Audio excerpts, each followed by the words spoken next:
Nobody takes my wife! No! Get out! He said, you're going to have to run for help.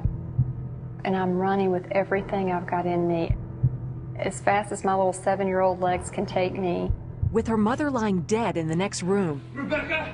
and her father seriously wounded from a gunshot, Rebecca ran to a neighbor's house for help. I was so scared because I didn't know what this guy was going to do. I didn't know if he was going to come out and shoot the rest of us.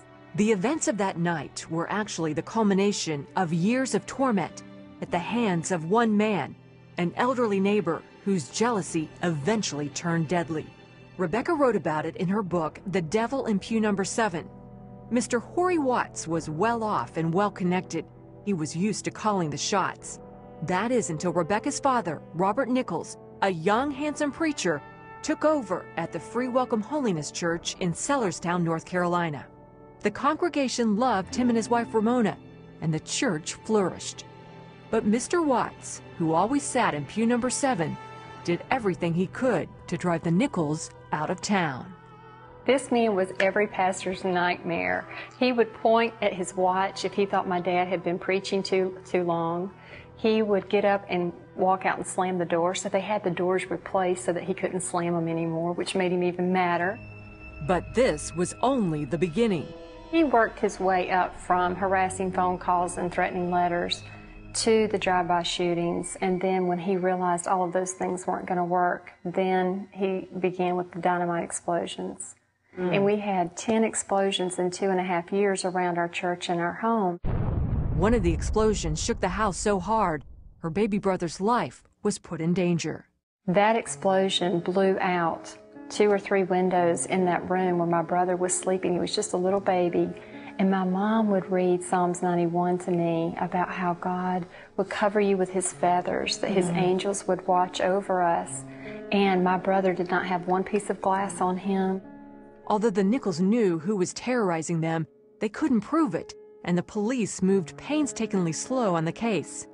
But instead of taking matters into their own hands, Rebecca watched her parents pray for Mr. Watts, praying for this hard-hearted man to come to Jesus. What did that teach you about forgiveness? Well, I heard my dad preach about it in the pulpit on Sunday and Sunday night and Wednesday. We were in church 3 times a week. And then I prayed with my mother about that same forgiveness. So I heard it in church, and then we lived it at home. So their example to me was just amazing, how they weren't just preaching it, they were living it. Although there would be breaks from the harassment, even months of relative calm, the fear of the next explosion tormented young Rebecca. How did you sleep at night? I had a hard time sleeping at night. I would always try to crawl into my parents' bed. So at night, as a little girl, you could look out my window and see him pacing back and forth in front of our home. Plotting his next move. Plotting his next move. And so he stalked our family. After every effort to run the Nichols out of town failed, the unthinkable happened. Mr. Watts knew that the Nichols were taking care of a woman who was seeking shelter from her abusive husband. He talked the husband, William Harris, into taking care of the Nichols. My dad, when he was shot, fell to the floor because one of the bullets went into his hip and he was unable to move.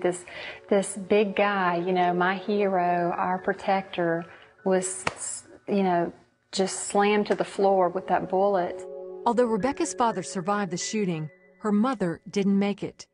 Rebecca says the years of torment and anxiety and the loss of his beloved wife took a severe toll on her father, not just physically, but mentally as well. He and my mom were best friends. They were soulmates. Yeah. They had done so much ministry together. They were partners in life. And when he lost her, a big part of him died as well. Mr. Nichols died a few short years later from a blood clot when he was only 46. Rebecca struggled to forgive not only the men who tormented her family and robbed her of a normal childhood, she also struggled to forgive God. I got pretty mad at God, and I said, Lord, when Mother was killed, a man took her life, but when Daddy died, you took him. And so after 2 years of wrestling with God over that, I realized that I needed God more than I needed to be mad at him. Both men eventually served some jail time for their crimes. And then, out of the blue, when Rebecca was 17, she received a surprise phone call from Mr. Watts. He said, I want to know. I can't live the rest of my life without knowing if you've forgiven me or not. And I said, Mr. Watts, my brother and I forgave you a long time ago. And he just sat there and kind of wept. He said, I'm out of prison, but during that 1 year, he found a relationship with God.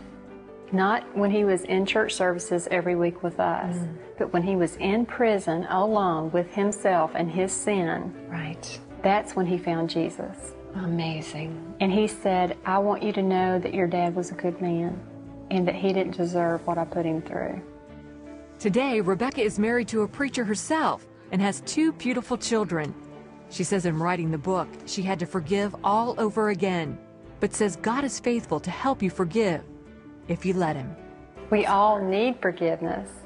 And that's what I tell people when they say, how did you forgive? I said, well, I watched my parents as a little girl, but as I got older, I got the revelation of how Jesus forgave us on the cross. He gave everything so that we could live a life of freedom.